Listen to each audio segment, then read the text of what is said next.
ഡൽഹിയിൽ പാർട്ടി പാർട്ടിയുടെ ഒരു നിരാഹാര സമരമൊക്കെ നടന്നുകൊണ്ടിരിക്കുകയാണല്ലോ. അപ്പോൾ അതിൽ നിരാഹാരം കിടക്കുന്നത് സോനം വാങ്ചുക്കാണ്. അദ്ദേഹം പറഞ്ഞൊരു വാക്കാണ്, "ഞാൻ നിങ്ങളുടെ ഗാന്ധിയൊന്നുമല്ല. എനിക്കിങ്ങനെ പട്ടിണി കിടന്ന് മരിക്കാനൊന്നും പറ്റില്ല." നിങ്ങൾ ജൂലൈ 20-ന് അവരൊരു റാലി പറഞ്ഞിട്ടുണ്ട് പാർലമെന്റിലേക്ക്. അപ്പോൾ എല്ലാവരും വരണം. ഞാൻ നിങ്ങളുടെ ഗാന്ധി അല്ല, അത് നിങ്ങൾ മനസ്സിലാക്കുക. അല്ല അതങ്ങനെ സാധ്യതയുള്ളൂ. കാരണം ഇപ്പം ഞാൻ സോണം വാങ്ചുവിനെ കുറിച്ച് അദ്ദേഹം ലഡാക്കുകാരനാണ്. ലഡാക്കിലെ ഏതൊരു എഡ്യൂക്കേഷൻ ഇൻസ്റ്റിറ്റ്യൂഷനൊക്കെ ആയിട്ട് അദ്ദേഹത്തിന് ബന്ധമുണ്ട്. ഇപ്പോൾ അദ്ദേഹത്തിൻ്റെ പ്രധാനപ്പെട്ട ആവശ്യം എന്താണെന്ന് വെച്ചിട്ടുണ്ടെങ്കിൽ ഇപ്പോൾ അദ്ദേഹം ഇടയ്ക്കാലത്ത് ഒരു സിനിമയിലൊക്കെ ഉണ്ടായിരുന്നു. സിനിമ അദ്ദേഹത്തിൻ്റെ ജീവിതത്തെ ആസ്പദമാക്കിക്കൊണ്ടാണ് ആമീർ ഖാൻ അരങ്ങ് ചെയ്തിട്ടുള്ളൊരു 3 ഇഡിയറ്റ്സ് എന്ന പടത്തിൻ്റെ പേര്. ആ തരത്തിലുള്ള ഇഡിയറ്റ് തന്നെ അദ്ദേഹം. അപ്പോൾ അതുകൊണ്ട് സോണം വാങ്ചുവിനെ സംബന്ധിച്ച് ലഡാക്കിൻ്റെ സ്വാതന്ത്ര്യം എന്ന് അദ്ദേഹം ഒരു ആവശ്യം ഉന്നയിക്കുന്നുണ്ട്. ലഡാക്കിന് ആർട്ടിക്കിൾ 370 ഉണ്ടായിരുന്നു. എന്താ 370യുടെ പ്രത്യേകത എന്താ? ഇന്ത്യ യൂണിയൻ്റെ ഭാഗമായിട്ട് ലഡാക്ക് നിൽക്കരുത്, അതായിരുന്നു ആവശ്യം. ഇന്ത്യ യൂണിയൻ്റെ ഭാഗമായിട്ട് നിൽക്കാതെ കണ്ട് ലഡാക്കിൻ്റെ പ്രത്യേകമായിട്ടുള്ള സ്വാതന്ത്ര്യം ലഭിക്കണമെന്ന് ആവശ്യപ്പെട്ട ആളുകളൊരാളാണ് ഈ പുള്ളി സോണം വാങ്ചു.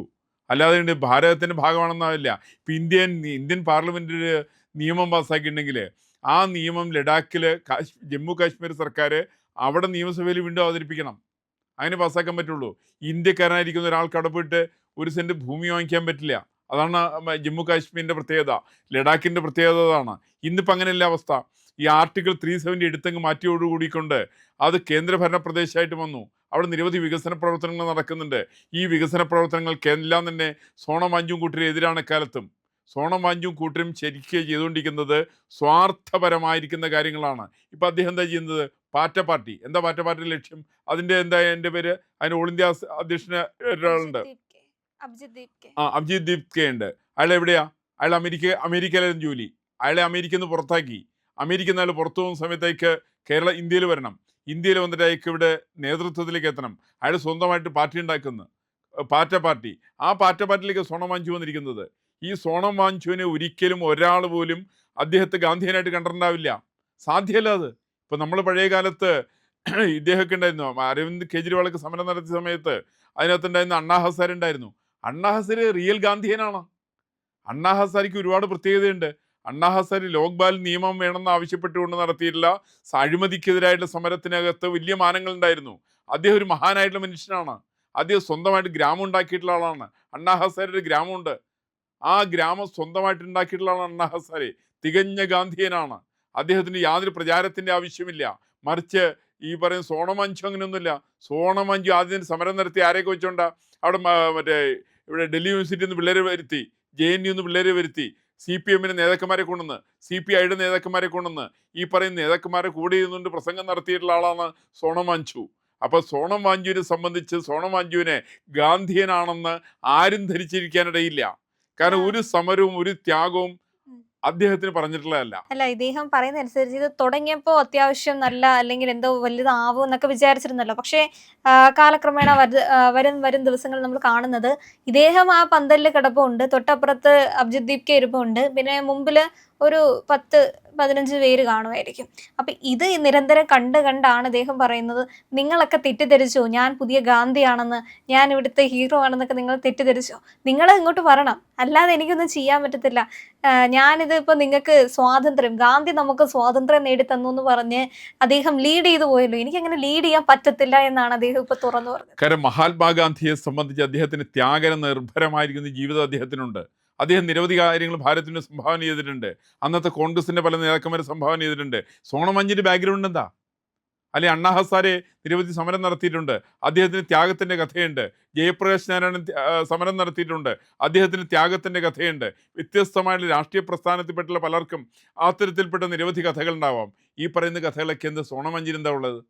സോണം വാങ്ചുവിന് ആകപ്പാടെ കിട്ടുക എന്തെങ്കിലും കിട്ടുക നിവേദനം പുട്ടടിക്കുക. അതിൻ്റെ അപ്പുറത്ത് എന്താ പ്രാധാന്യമുള്ളത്? ഈ പറയുന്ന അദ്ദേഹം വന്നിരിക്കുന്ന അദ്ദേഹത്തിന് ഏറ്റവും കൂടുതൽ പ്രാധാന്യം കൊടുത്ത് ഇറങ്ങിയിരിക്കുന്ന സിനിമയുടെ പേര് പോലും ആമീർ ഖാൻ്റെ 3 ഇഡിയറ്റ്സ് ആണ്. അല്ലാണ്ട് വേറെ ഒരു പോസിറ്റീവായിട്ടുള്ള പേരൊന്നും ആ സിനിമയ്ക്ക് വന്നിട്ടില്ല. എന്ന് വെച്ചാൽ സോണം വാങ്ചു ഇന്ന് ആവശ്യപ്പെടുന്ന പോലും ലഡാക്കിന് സ്വാതന്ത്ര്യം കിട്ടണം. എന്തിനാ അത് പാകിസ്ഥാൻ അനുകൂലമായിട്ട് പ്രവർത്തിക്കാൻ വേണ്ടിയിട്ടാണ്, അല്ലാതെ വേറെ ഒന്നുമില്ലല്ലോ.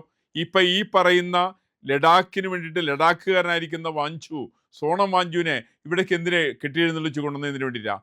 കെട്ടിയെഴുന്നള്ളിച്ച് കൊണ്ടുവന്നത് ഇദ്ദേഹം വലിയ നേതാവാണെന്ന് ധരിച്ചുകൊണ്ടാണ്. സോണം വാങ്ചു എന്നൊക്കെ പറയുന്നാൽ ഒരു സോഷ്യൽ മീഡിയ നേതാവാണ്, സാമൂഹ്യ മാധ്യമങ്ങളിലെ കൂടി പ്രചാരം കിട്ടിയിട്ടുള്ള നേതാവാണ്. ഒരു ത്യാഗത്തിൻ്റെ കഥ അദ്ദേഹത്തിനില്ല. അദ്ദേഹം ജനങ്ങളുടെ വിഷയങ്ങൾ അദ്ദേഹം പഠിച്ചിട്ടില്ല.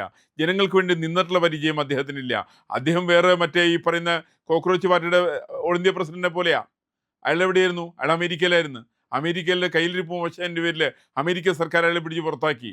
ആ പുറത്താക്കിയ സമയത്ത് അയാൾ നേരെ അവിടുന്ന് ഫ്ലൈറ്റ് കയറി ഇങ്ങോട്ടേക്ക് വന്നിട്ട് അയാൾ ഫസ്റ്റ് ഡേയിൽ എന്താ ഉണ്ടായത്? സമരത്തിന് വേണ്ടത്ര ആളില്ല. അയാളോട് തന്നെ പറഞ്ഞു, സമരത്തിന് ആൾ കുറയാൻ്റെ ഞാൻ ആളെ കൂട്ടിയിട്ട് വരാം. അയാൾ ജെ എൻ യുവിൽ ശ്രമം നടത്തി. ജെ എൻ യുവിൽ എല്ലാ സമരത്തിനും പോകുന്ന ജെ എൻ യുക്കാരുണ്ട്. അവർ പോലും അവിടെ ആ സമയത്ത് ജന്തർ മന്ദറിലേക്ക് എത്തിയില്ല.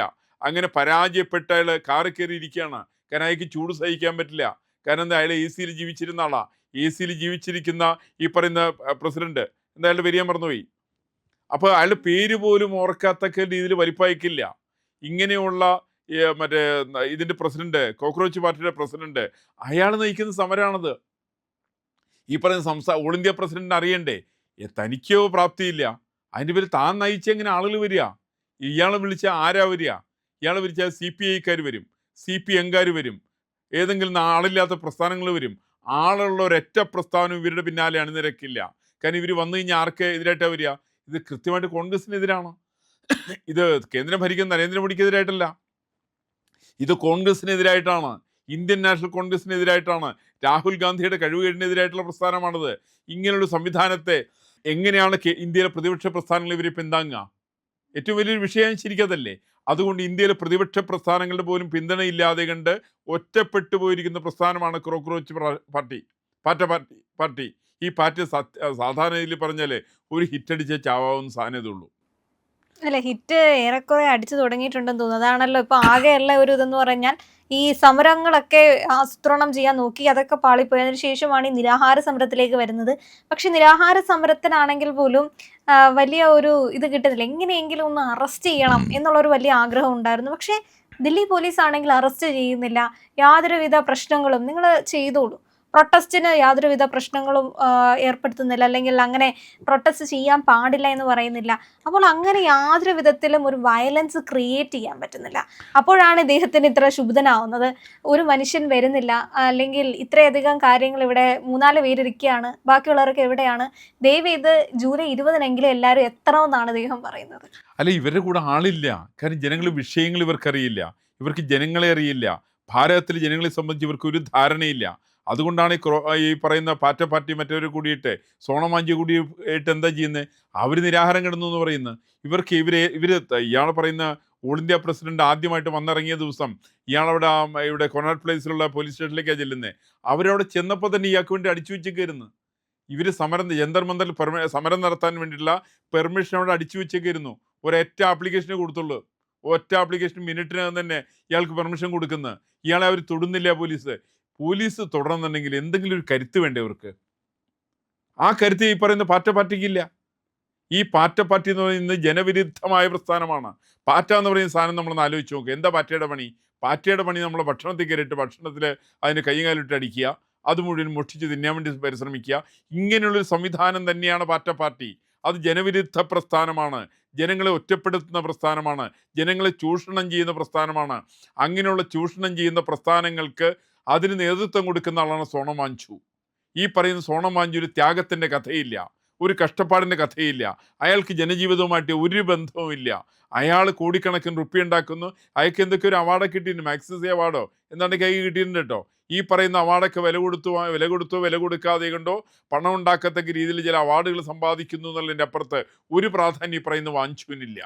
വാഞ്ചുവിൻ്റെ കൈകളും ശുദ്ധമല്ല. ഇപ്പൊ ഈ നിരാഹാര സമരവും പാളിപ്പോയ ഒരു സ്ഥിതിയിലേക്കാണ് വരുന്നത്. സ്വാഭാവികമായിട്ട്. കാരണം നിങ്ങൾ അനാവശ്യമായിട്ട് ആര് സമരം നടത്തിയാലും പൊളിഞ്ഞു പോകും. ഇത് തിരിച്ചറിയാനും ബുദ്ധി വേണ്ടേ? ആ ബുദ്ധിയാണ് ഇവരുടെ പ്രശ്നം. ആ ബുദ്ധി വാഞ്ചുവിനുണ്ടോ എന്നുള്ളതാണ് എൻ്റെ പ്രശ്നം. അത് ഈ പറയുന്ന പാർട്ടിയുടെ ഓൾ ഇന്ത്യ അധ്യക്ഷനുണ്ടോ എന്നാണ് സംശയം. അതുകൊണ്ടാണ് അയാൾക്ക് ചൂട് സഹിക്കാൻ പറ്റുന്നില്ല. അതുകൊണ്ട് കാറിൽ ഇരുന്നുകൊണ്ട് ഇടക്കാലത്ത് ആഹ്വാനം നടത്തി.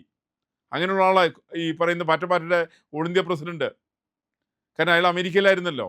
അപ്പോൾ ഇതെല്ലാം കൂടി കാണിക്കുന്നത് ജനങ്ങളുടെ വിഷയങ്ങളുമായിട്ട് ബന്ധമില്ലാത്ത, ജനവിഷയങ്ങളെ കൃത്യമായിട്ട് പ്രതിനിധീകരിക്കാത്ത ഒരു സംവിധാനത്തിനും ഒരിടത്തും പ്രസക്തിയില്ല. ഇവിടെയാണ് രാഷ്ട്രീയ പാർട്ടികളുടെ വ്യത്യാസം.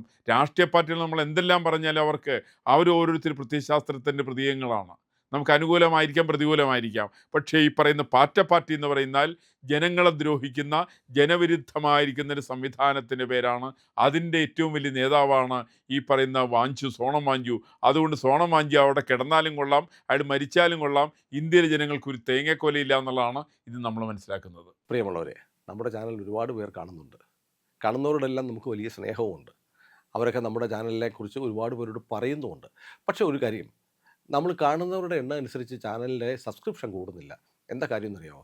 നമ്മൾ കണ്ടിട്ട് അങ്ങ് പെട്ടെന്ന് തിരിച്ചു പോവുക. പക്ഷേ കണ്ടതിന് ശേഷം ഒരു നിമിഷം നിൽക്കുക. നമ്മുടെ ചാനലിൻ്റെ IND എന്ന് പറയുന്ന ലോഗോ ഇല്ലേ, അവിടെ ഒന്ന് വിരലമർത്തിയാൽ ചാനലിൻ്റെ ഫീഡ് തുറന്നു വരും. അവിടെ സബ്സ്ക്രൈബ് എന്നൊരു നീല നിറത്തിലുള്ള ബാറുണ്ട്. അവിടെ ജസ്റ്റ് ഒന്ന് തൊടുക.